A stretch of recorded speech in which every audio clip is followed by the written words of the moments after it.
Program Pantai Berseri dimulai dari Pulau Samalona dengan melibatkan penyelam bersihkan sampah dari laut dan mengibarkan bendera merah putih di bawah laut.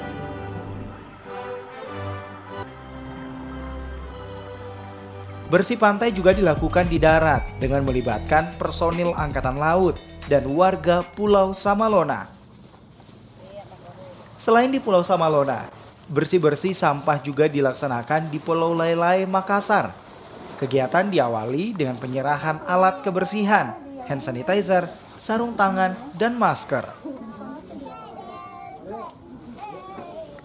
Bersih pantai berseri juga dilakukan di 4 lokasi berbeda. Kegiatan ini merupakan bagian dari kampanye bersihkan laut dari sampah untuk menyelamatkan lingkungan. Yang kita mulai bertepatan juga dengan 17 kemarin, itu kita dirangkaikan dengan pengibaran bendera merah putih di bawah air, kemudian penyelam yang mengibar tadi ini kemudian melakukan bersih dasar laut. Kenapa kita memperlihatkan bahwa sampah itu sudah ada di dasar laut kita? Nah, itu kita makan. Kemudian sebagian lagi bekerja di atas, di pantainya untuk membersihkan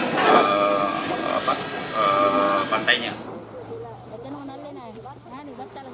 Kepala Seksi Penataan Kawasan Konservasi Sukmawati Gafar menyatakan Dinas Kelautan dan Perikanan menggenjot aksi bersih pantai di pulau dan kawasan pesisir. Kegiatan ini juga untuk meningkatkan kesadaran masyarakat tentang bahaya sampah, utamanya sampah plastik bagi lingkungan. Masyarakat aja, bagaimana caranya kita ajak mereka untuk bisa berpartisipasi, bisa berpartisipasi untuk membersihkan pantai. Jadi kan kita lingkungannya mereka kan ini kan pesisir, jadi kita mengajak masyarakat pesisir itu bagaimana dia memelihara lingkungannya. Itu yang pertama. Terus kita bisa bagaimana kita libatkan masyarakat itu karena memang karena siapa lagi yang akan membersihkan lingkungan mereka kalau bukan masyarakat di sini.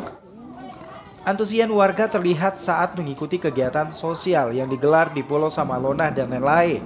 Tak hanya bersih pantai, Dinas Kelautan dan Perikanan juga menyerahkan 4 unit tempat sampah bagi warga pulau sebelum dibawa di ke TPA.